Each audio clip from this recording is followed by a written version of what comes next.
ఇవాళ మీకు నేను ఒక వీరుడి గురించి చెబుతాను. దక్షిణ భారతదేశంలో మొఘల్ సామ్రాజ్యానికి వ్యతిరేకంగా కత్తిపట్టిన తొలి వీరుడు అతను. పుట్టింది అతి సాధారణ కళ్ళు గీసే కుటుంబంలో. కానీ పరిస్థితుల ప్రభావం అతనితో కత్తి పట్టించింది.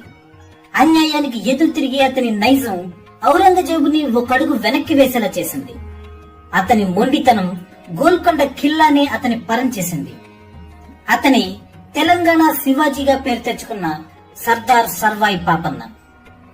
ఇతడు మహారాష్ట్ర సింహం శివాజీ మహారాజుకి సమకాలికుడని అతని చరిత్ర పరిశోధన చేసిన వాళ్ళు చెబుతున్నారు. ఆశ్చర్యంగా ఇద్దరూ కూడా హిందువుల మీద అత్యాచారాలు చేస్తున్న ముస్లిం పాలకుల మీద యుద్ధం చేశారు. ముఖ్యంగా పాపన్న. ఇతడు ఢిల్లీ పాలకుల మీదే కాకుండా ప్రజలను ఇబ్బంది పెడుతున్న దొరల జమీందారులపై కూడా దాడులు చేసి వారికి వ్యతిరేకంగా బలహీన వర్గాలన్నింటినీ ఒక తాటిపైకి తీసుకుని వచ్చి సైన్యాన్ని నిర్మించాడు. పాపన్న నేటి తెలంగాణ రాష్ట్రం జనగామ జిల్లా రఘునాథపల్లి మండలంలోని కిలాషాపూర్ గ్రామంలో ఆగస్టు 18, 1650 నాడు గౌడ కులంలో జన్మించాడు. తల్లిదండ్రులు సర్వమ్మ, ధర్మన్న గౌడ్. ధర్మన్న గౌడ్ పాపన్న చిన్నతనంలోనే చనిపోయాడు. తల్లి సర్వమ్మకు ఒక్కగానొక్క కొడుకు కావడంతో ఆమె అతన్ని ఎంతో గారవంగా పెంచింది. పాపన్న ఎల్లమ్మ దేవతకి మహాభక్తుడు. పరమశివుణ్ణి కూడా ఆరాధించేవాడు. తల్లి కోరిక మేరకు గౌడ వృత్తిని స్వీకరించాడు. అయితే పాపన్నకి కుటుంబ నేపథ్యంలో వచ్చిన కల్లుగీత వృత్తిపై అంతగా ఇష్టం లేదు. కేవలం తన తల్లి కోరిక మీద మాత్రమే ఆ వృత్తిని స్వీకరించాడు. ఒక వయసు వచ్చే వరకు కళ్ళు గీయడం, పశువుల్ని మేపడం వంటి కుల సాంప్రదాయ జీవితాన్ని గడిపాడు పాపన్న. రకరకాల కులాలకు చెందిన తన స్నేహితులు చాకలి సర్వన్న, మంగలి మాసన్న, కుమ్మరి గోవిందు, జక్కుల పెరుమాళ్లు, దూదేకుల పీరు, కొత్వాల్ మీరు సాహిబులతో కలిసి సాయంత్రం వేళ కళ్ళు తాగుతూ సమకాలీన ప్రపంచంలో జరుగుతున్న విషయాలు తీవ్రంగా చర్చించేవాడు పాపన్న. ఆనాటి హైదరాబాద్ నవాబ్ వేసే రకరకాల పన్నులు, వాటిని వసూలు చేయడానికి వచ్చే నవాబ్ సైనికులు చేసే దుర్మార్గాలు పాపన్నను, అతని స్నేహితులను తీవ్ర ఆగ్రహానికి గురిచేసేవి. గౌడ కులం వారికి తాటి చెట్లకు పన్ను వేశాడు హైదరాబాద్ నవాబ్. నవాబ్ సైనికులు పన్నులు వసూలు చేసుకుని వెళ్లే దారిలో పాపన్న కళ్ళు దుకాణం వద్ద ఆగి కళ్ళు తాగి డబ్బులు ఇవ్వకుండా వెళ్లిపోయేవారు. ఒకరోజు సైనికులు పాపన్న వద్ద కళ్ళు తాగి వెళ్లిపోతుంటే పాపన్న స్నేహితులు ఒకడు, ధనరాశులు ఉన్న కళ్ళు తాగి డబ్బులు ఇవ్వలేని నిరుపేద నిజాం సైనికులు కళ్ళు తాగి వెళ్లిపోవడానికి సిద్ధమయ్యారా అని హేళనగా అన్నాడు. ఆ మాటకి అహం దెబ్బతిన్న నవాబ్ సైనికుడు పాపన్న స్నేహితుని తన్నడానికి కాలెత్తాడు. దాంతో కోపం పట్టలేని పాపన్న తన వద్ద ఉన్న కళ్ళు తీసే గతితో ఆ సైనికుడు తల నరికేశాడు. దాంతో మిగతా సైనికులు పాపన్న మీదకి యుద్ధానికి రావడం, ఎంతో బలవంతులైన పాపన్న వారిని కూడా అంతమొందించడం జరిగిపోయింది. సుల్తాన్ సైనికుల వద్ద లభించిన శిస్తు డబ్బు, గుర్రాలు, ఆయుధాలు పాపన్న తన అధీనంలోకి తీసుకున్నాడు. వాటితో మరిన్ని ఆయుధాలు, వనరులు సమకూర్చుకున్నాడు. అప్పటి నుండి తురుష్క సైనికులు శిస్తులు వసూలు చేసుకుని వెళ్లే దారిలో పాపన్న, అతని స్నేహితులు కలిసి తిరుగుబాట్లు ప్రారంభించారు. అలా మొదలైన తిరుగుబాటుతో ఆయుధాలు, గుర్రాలు, డబ్బులు కూడా సమకూర్చుకున్నాడు పాపన్న. యుద్ధ విద్యలు నేర్చుకున్నాడు. పేదవారికి డబ్బులు సహాయం చేయడంతో పాపన్న పేరు జనగాం ఏరియాలో మారుమోగింది.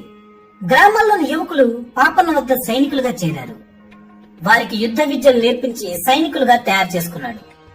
పాపన్న ప్రజలను ఇబ్బంది పెడుతున్న భూస్వాములను, ధనవంతులను దోచుకుని సైన్యాన్ని నిర్మించుకున్నాడు. ముఖ్యంగా ముస్నాబాద్, జనగాం, షాపురం చుట్టుపక్కల ఉన్న జమీందారులను, భూస్వాములను దోచుకున్నాడు. అతనిపై నిఘా పెంచిన భూస్వాములు, దొరలు అతన్ని చంపడం కోసం తగిన సమయం కోసం ఎదురు చూడసాగారు. అదే సమయంలో పాపన్న వారిని పూర్తిగా ఎదిరించడానికి ఇంకా తన శక్తి చాలదని భావించి కొంతకాలం పాటు అజ్ఞాతంలోకి వెళ్లిపోయాడు.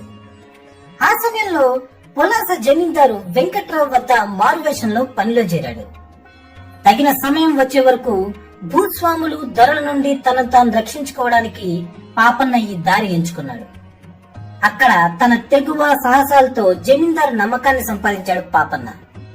అక్కడే అతనికి హనుమంతు అనే మిత్రుడు పరిచయం అయ్యాడు. తొందరలోనే వారిద్దరూ ప్రాణ స్నేహితులయ్యారు. హనుమంతుతో పాటు మరికొందరు యువకులను తన సహచరులుగా చేసుకున్న పాపన్న చుట్టుపక్కల దొరలను దోచుకుంటూ ధనాన్ని సేకరించడం మొదలుపెట్టాడు. కానీ తొందరలోనే వారి విషయం జమీందారుకు తెలిసిపోవడంతో అక్కడే గడిలో బంధించబడ్డారు. అక్కడ తనలాగే బందీలుగా ఉన్న మరికొందరిని కూడగట్టిన పాపన్న వారితో కలిసి ఒక అర్ధరాత్రి గడిని బద్దలుగొట్టుకుని బయటపడ్డాడు. అలా అర్ధరాత్రి తనతో బయటకు వచ్చిన సహచరులంతా అతని సైన్యంగా మారారు. వారందరినీ కూడగట్టుకున్న పాపన్న రహస్య జీవితం గడిపిన కాలంలో తను దోచుకున్న డబ్బుతో బలమైన సైన్యాన్ని తయారు చేశాడు. అలా దాదాపు 2000 మందితో ఒక సైన్యాన్ని ఏర్పాటు చేసుకున్నాడు. చుట్టుపక్కల ప్రాంతాల్లోని యువకులు అతనితో కలిశారు. వారందరినీ కలుపుకుని సర్వైపేటలో 1675లో తన మొదటి రాజ్యాన్ని ఏర్పాటు చేశాడు పాపన్న. అక్కడే ఒక కోటను కూడా నిర్మించాడు. క్రమంగా రాజ్యాన్ని విస్తరిస్తూ హుస్నాబాద్, కరీంనగర్లలోకి చొచ్చుకుని పోయాడు. వేలాది మంది సైన్యంతో పాపన్న వరంగల్ కోటని స్వాధీనం చేసుకున్నాడు. మచిలీపట్నంలో ఉన్న డచ్, ఇంగ్లీష్ వ్యాపారుల నుండి పెద్ద ఎత్తున ఆయుధాలు కొన్నాడు. వరంగల్ ముట్టడి విజయవంతమైన తర్వాత భువనగిరి ఖిల్లాను తన ఖాతాలో వేసుకున్నాడు. పాపన్నకు ఎలాంటి వారసత్వ నాయకత్వం గాని, ధనం గాని, అధికారం గాని లేవు. గెరిల్లా సైన్యాన్ని తయారు చేసి ఆ సైన్యం ద్వారా మొఘల్ సైన్యంపై దాడి చేసి తన సొంత ఊరు కిలాషపూర్ ని రాజధానిగా చేసుకుని తన రాజ్యాన్ని విస్తరించాడు. దాదాపు 20 సంవత్సరాల తన పాలనా కాలంలో తాటికొండ, చేర్యాల, కొలనుపాక, కరీంనగర్, హుస్నాబాద్, హుజూరాబాద్ ప్రాంతాలను తన అధీనంలోకి తెచ్చుకున్నాడు. పాపన్న ఏ కోట మీద దాడి చేసినా అక్కడ అన్యాయంగా బంధించబడి ఉన్న వారిని విడిపించి తన సైన్యంలో చోటు ఇచ్చేవాడు. అలా 1708లో వరంగల్ కోట మీదకు దాడి చేసే సమయానికి అతని వద్ద 3000 మంది సైనిక బలం, 500 అశ్వదళం ఉండేది. 1709లో గోల్కొండ ఖిల్లా మీదకి దాడి చేసే సమయానికి అతని సైన్యం 12,000కి పెరిగింది. పాపన్న ఒక సాధారణ గౌడు కుటుంబం నుండి వచ్చినవాడు కనుక అతనికి ప్రజల కష్ట నష్టాలన్నీ తెలుసు. అందుకే పాపన్న రాజ్యంలో పన్నులు లేవు.